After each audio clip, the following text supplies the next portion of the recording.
A ideia aqui é desmistificar a Copa Rio de 51, em que o Palmeiras se sagrou campeão. E olha que nem sou palmeirense. E todo mundo vai continuar zoando, porque futebol sem zoeira não é futebol. Normal, o pessoal zoava tanto São Paulo por causa do título da Copa do Brasil, ou o Flamengo com cheirinho, quem sabe o Corinthians no Mundial de 2000, mas isso aí pode ser um outro assunto. Bom, vamos ao contexto. Eu realizei um doc na última quarta-feira, provavelmente se você é palmeirense e já conhece o canal, deve ter vindo aqui através desse conteúdo.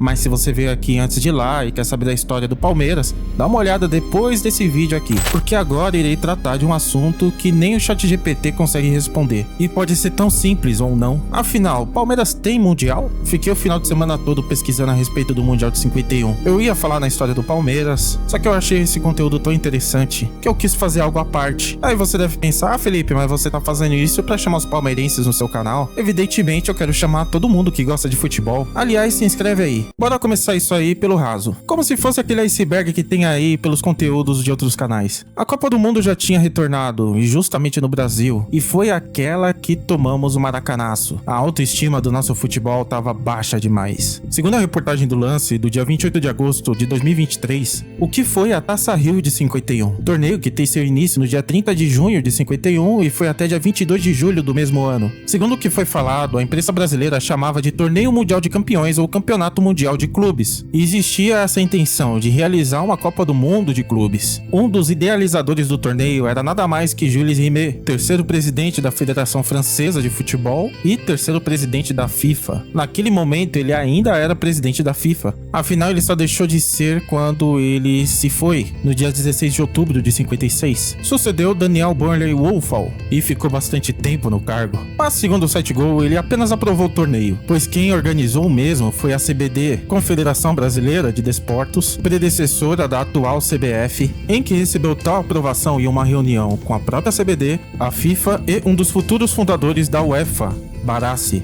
A ideia de início era 16 equipes, mas ficou inviável. O torneio foi realizado com 8 equipes. Na época não tinha campeonato brasileiro, então foi realizado com o campeão de São Paulo e o campeão do Rio de Janeiro. Pelos laços próximos, o campeão português também foi chamado, que na época foi o Sporting, os campeões do Uruguai, da Áustria, da Itália e o campeão francês. Os 4 primeiros do torneio se classificaram para a semifinal e a grande final foi decidida no Maracanã, Palmeiras contra Juventus, com 2 partidas. A primeira partida foi 1-0 para o Palmeiras, com gol de Rodrigues aos 20 do primeiro tempo, e a segunda partida foi empate em 2-2. Como eu já coloquei aí na tela, o caminho palmeirense até o título, vamos seguir o baile. Do Palmeiras até a FIFA, existem pontos de checagem que precisam ser verificados. Começando pelo relato palmeirense, em que, evidentemente, se você entrar no site oficial do Verdão, você tem lá alguns documentários, por exemplo, um vídeo aqui no próprio YouTube, em relação ao Mundial de 51, em que diz aqui que o mentor do torneio de 51 foi o Torino Barassi, presidente da Federação Italiana de Futebol e secretário-geral e vice-presidente da entidade FIFA. Chegou a organizar a Copa de 34, em que a seleção italiana se sagrou campeã na Itália, e diz uma lenda que ele protegeu a taça da Copa do Mundo dos soldadinhos bigodistas alemães. Só que isso é um papo para outro vídeo. O importante é que já temos nomes de 2 caras aí, Jules Rimet e o Torino Barassi. O terceiro nome seria Stanley Rose, membro da Federação Inglesa de Futebol, que veio para o Brasil discutir sobre a questão do Mundial de Clubes, definir os 8 participantes e também o desenho do torneio. Também está escrito que o Globo Esportivo evidenciou que o torneio tinha o aval de Jules Rimet, matéria assinada pelo jornalista francês Albert Laurence, que era integrante do L'Équipe e do France Football. Albert chegou a fundar um jornal no Brasil e tem como filho Michael Laurence, que trabalhou na cultura e se foi em 2014. Chegou a ser um dos idealizadores do lendário programa esportivo Cartão Verde.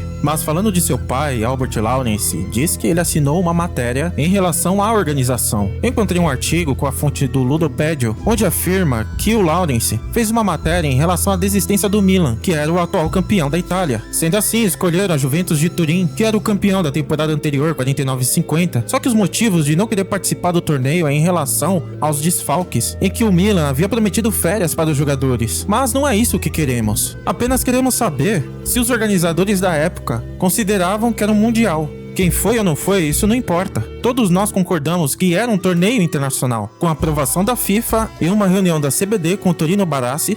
A organização ficou por conta da CBD O patrocinador do torneio era a Prefeitura do Rio de Janeiro. No torneio foram convidados os campeões de seus respectivos países e você via um sentimento da imprensa em relação à Taça Rio de que aquilo era um mundial de clubes. Então quer dizer que o futebol palmeirense foi apresentado para o mundo. Eu já vi matérias do Vasco em relação a jogos dessa Copa, do Palmeiras evidentemente, e de uma notícia na ESPN em que os italianos na época chamavam de Torneio dos Campeões. De fato, foi um torneio muito importante. Pode ser considerado um mundial? Sim, você tem todos os ingredientes para que seja chamado de mundial. Mas vamos para um salto temporal aqui para dar continuidade em algumas questões que estão faltando para a gente encaixar algumas peças. Eu não quero fazer um vídeo muito longo, não quero enrolar vocês. Estou mostrando tudo o que eu encontrei na internet. E mesmo que a gente dê um salto até 2007, por exemplo, é um salto muito longo, né? Mas esse ano foi a primeira tentativa do Palmeiras mandar para a FIFA um dossiê documentando o porquê 51 deve ser considerado mundial. Ah, mas foi depois dos mundiais dos rivais. Mas ainda isso não é relevante para dizer que o Palmeiras não tem mundial. A resposta chegou através de um fax na CBF, nos dizeres que a documentação do Palmeiras fazia sentido. Ao menos é o que diz esse artigo de Rafael Reis no UOL. Essa situação até envolveu o ex-ministro dos esportes Aldo Rebelo, que também envolveu Jerome Valk, onde disse que a entidade tinha reconhecido o título do Palmeiras. Só que em 2017, mais um salto temporal aí, houve uma decisão em que a FIFA reconheceu todos os títulos a partir de 1960 da Copa Intercontinental, o campeão da Libertadores da América contra o campeão da Taça dos Clubes Campeões Europeus. Essa decisão foi falada de forma oficial, o que contrariou os palmeirenses e também o Fluminense, pois o clube carioca venceu o mesmo torneio no ano de 52. Só que um dia antes da estreia do Palmeiras no Mundial de 2022, aconteceu algo inusitado, pois em uma entrevista com Rony no site oficial da FIFA, a instituição afirmou que o Verdão já conquistou o título mundial, em que alegou na entrevista que o Palmeiras e o Corinthians foram campeões uma vez, cada um, do Mundial de Clubes. Além do entrevistador ter excluído um título do Corinthians, deixou claro que a Copa Rio de 51 era mundial. Tá, mas vamos em uma outra questão aqui que pode ser muito positiva para os palmeirenses, até mais do que essa entrevista. Marcos Evangelista de Moraes, mais conhecido como Cafu, o capitão do Penta, em uma entrevista no The Noite, realizada no mês de agosto de 2022, no SBT, com Danilo Gentili, Cafu tem certeza de que a FIFA considera o Palmeiras campeão mundial. E ele tem uma moral para falar isso, pois ele é stakeholder da FIFA. Ou seja, os stakeholders são grupos de pessoas ou organizações que pode ter algum tipo de interesse diante das ações de uma empresa. Pode ser investidor, colaborador da empresa, pode ser cliente. E no caso do Cafu, segundo ele mesmo, ele faz parte de uma comissão que define todos os regulamentos, mudanças no futebol. Sendo assim, o Penta tem acesso a documentações da FIFA. Mas então o Palmeiras tem título mundial? Até onde eu sei, não há nenhuma comunicação oficial que declara o Palmeiras campeão mundial de 51. Só que há evidências que futuramente a FIFA pode considerar. Eu acho o futebol muito maravilhoso. Dá pra você zoar, dá pra você brincar. Mas o presidente da FIFA não pode chegar e debochar ou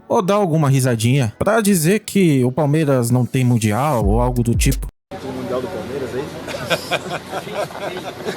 Vamos a conversar de fútbol, eso es lo más importante. El título mundial de Palmeiras, esto para los milagros se tiene que preguntar a otro, no a mí. Mas o senhor considera? No está hoy como tema. Temos que hablar de futuro, não mais que de passado. Só que até isso aí que aconteceu não é relevante. Apesar dele ser um mandatário atual da FIFA, viram outros mandatários. E assim como aconteceu em 2017, após a decisão do Conselho, em que os campeonatos interclubes a partir de 1960 foram considerados mundiais, poderia ter uma análise e um pronunciamento oficial em relação ao título de 51. Mas eu acredito, afirmo aqui, que esse torneio tem todos os ingredientes para ser considerado mundial no futuro. Eu acredito no capitão do Penta, acredito nos argumentos palmeirenses, só que ninguém explanou de forma oficial. O Cafu teve acesso às documentações, beleza, só que não houve nenhum pronunciamento, como aconteceu em 2017 com o Intercontinental. Mas temos que admitir uma coisa, na época foi um sentimento de título mundial, mas a história do Palmeiras é muito rica. Desde Ezequiel Simone, o primeiro presidente palmeirense, até hoje Leila Pereira, é inegável que a história do Verdão é maravilhosa. E vai ter muito a ser escrito ainda. Se você considera mundial, beleza. O importante é o orgulho da camisa que você veste. É isso que não tem preço. E vou ficando por aqui. Se você gostou do vídeo, deixa seu like. Para mais conteúdos como esse, interage aí no canal, compartilhando, comentando. Coloquei aqui todas as informações que eu encontrei. Se você tem mais informações, deixa aí nos comentários. Fique com Deus, tamo junto e é nóis!